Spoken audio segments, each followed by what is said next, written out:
तुलसी के पास दिया जलाने का क्या फल मिलता है?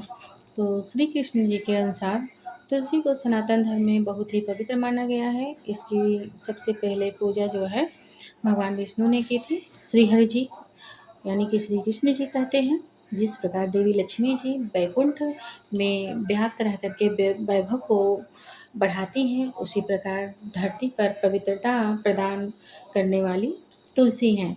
जिस घर व स्थान पर तुलसी का पौधा होता है, वह स्थान जो है बहुत शुद्ध व पवित्र माना जाता है।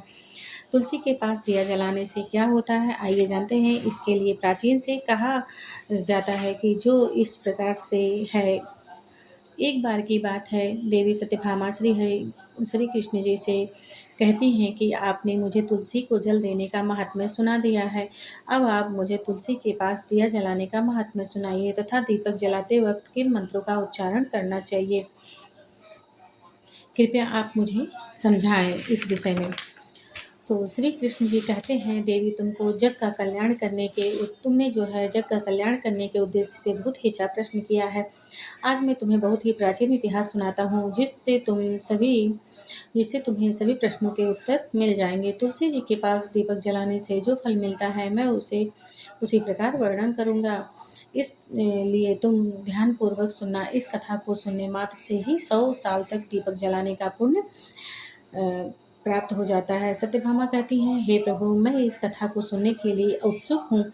श्री कृष्ण सत्यभामा को कथा सुनाने लगते हैं। देवी,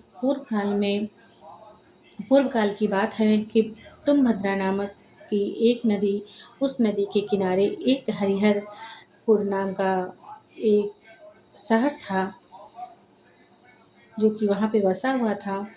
वहाँ एक दीक्षित नाम के ब्राह्मण निवास करते थे। वो बहुत ही पहुँचे हुए ब्राह्मण थे। उनकी पत्नी थी, जिसे लोग दुराचारा कहकर पुकारा करते थे, क्योंकि उनके कर्म ही उसके नाम के अनुसार थे। वे अपने पति को कुवाच्य कहती थी, अपने पति को दुख देती थी। वह अपने पति के लिए भोजन नहीं बनाती थी, अपने पति का संग नहीं करती थी।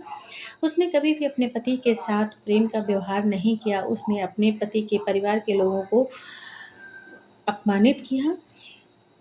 वह कामुकतावश व्यभिचार करती थी, जिसे लोग व्यभिचारिणी कहते थे। वह अपने पति को छोड़कर दूसरे पुरुषों का संग करती थी।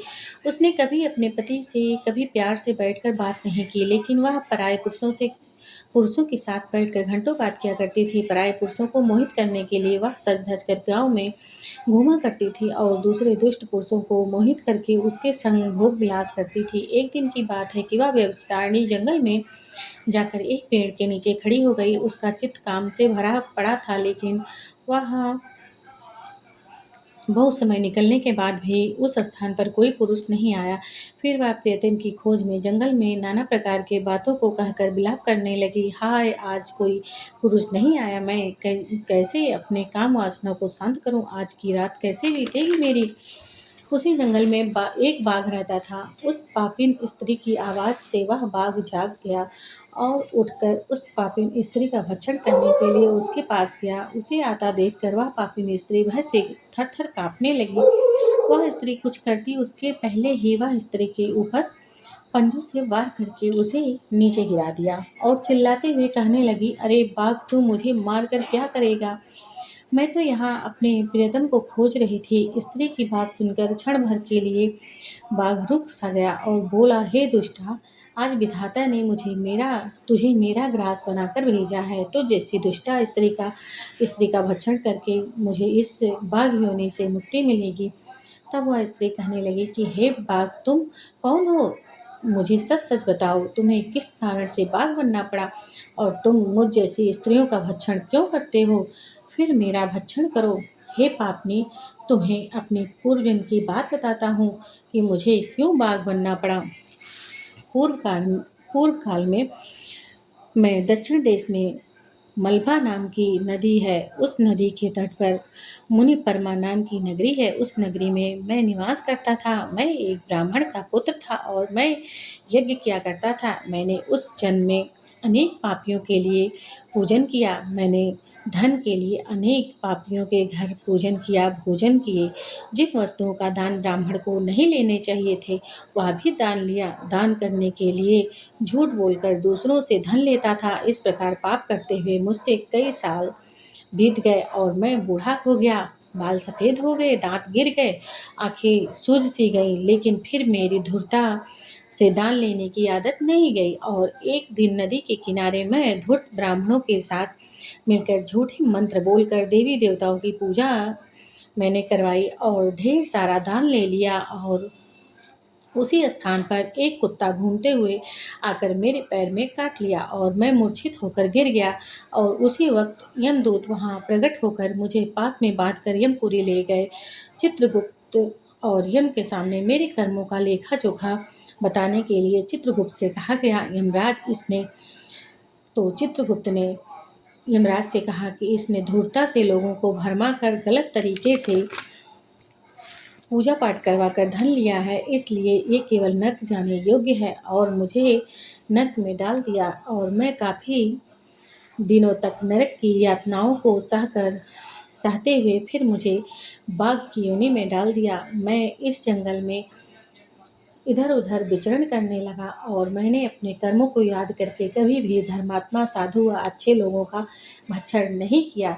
मैं केवल दुराचारी व पापियों का भक्षण करता हूँ तथा उल्टा स्त्रियों का ही भक्षण करता हूँ। इस प्रकार अपने वृतांत को सुनाने के बाद वह कहने लगा कि हे पापनी, तेरे आचरण से तो उल्टा दिखाई पड़ती है, जो इस जंगल में अनेक पुरुषों के साथ भोग विलास करती है।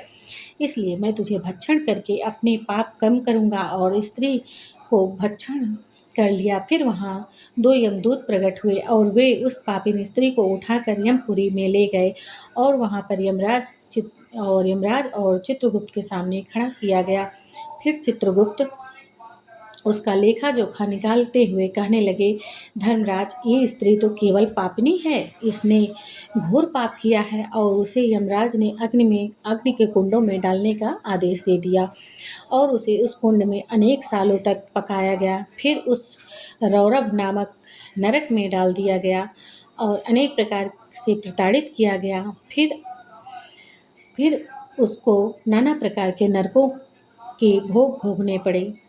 फिर वह स्त्री पृथ्वी लोक पर आकर चंडालिनी के घर पर पैदा हुई और फिर वह चंडालिन बनने के बाद अनेकों पाप करने लगी, व्यभिचार करने लगी, अनेक पुरुषों का संग करने लगी। उसके पूर्व जन्म के पापों के कारण उसे पूर्ण रोग हो गया और वह भयानक पीड़ा को सहने लगी।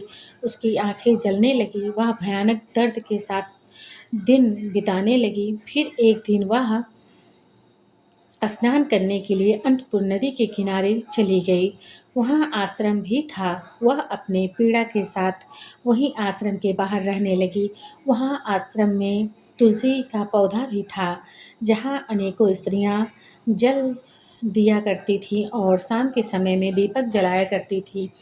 फिर वह पापिन स्त्री ने भी एक दीपक जला दिया और उसी रात हृदय फटने से उसकी मृत्यु हो गई।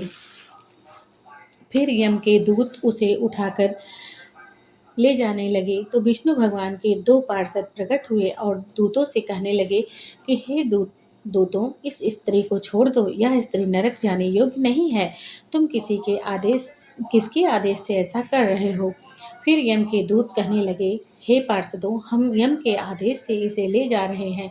इसने अनेकों पाप किए हैं, लेकिन हे पार्षदों, आप हमें इसे किस कारण से ले जाने से रोक रहे हो? ये स्त्री अत्यंत पापनी है, इसे नरक ले जाने का आदेश मिला है। फिर ये पार्षद कहने लगे कि ये स्त्री विष्णु भक्त है, इसने शाम में तुलसी के पास दीपक जलाया है, इसलिए ये नरक जाने की नहीं बल्कि स्वर्ग को जाने योग्य है। पार्षदों की बात सुनकर उस स्त्री को छोड़कर वह यमदूत यमपुरी को लौट गए। वहां जाकर उन्होंने यम को सारे वृतांत सुना दिए। फिर भगवान के पार्षदों ने उसे दिव्य विमान में बैठाकर स्वर्ग ले गए। इस प्रकार श्री कृष्ण कहते हैं, सत्यभामा, इस प्रकार तुलसी के पास दीपक जलाने मात्र से ही सारे पाप नष्ट हो जाते हैं। जो स्त्री रोज शाम को दीपक जलाती है वह सौभाग्यशाली बनती है। उसके पूर्व पाप कर्म जलकर नष्ट हो जाते हैं। इसलिए रोज शाम को दीपक जलाते हुए इस मंत्र का उच्चारण करना चाहिए।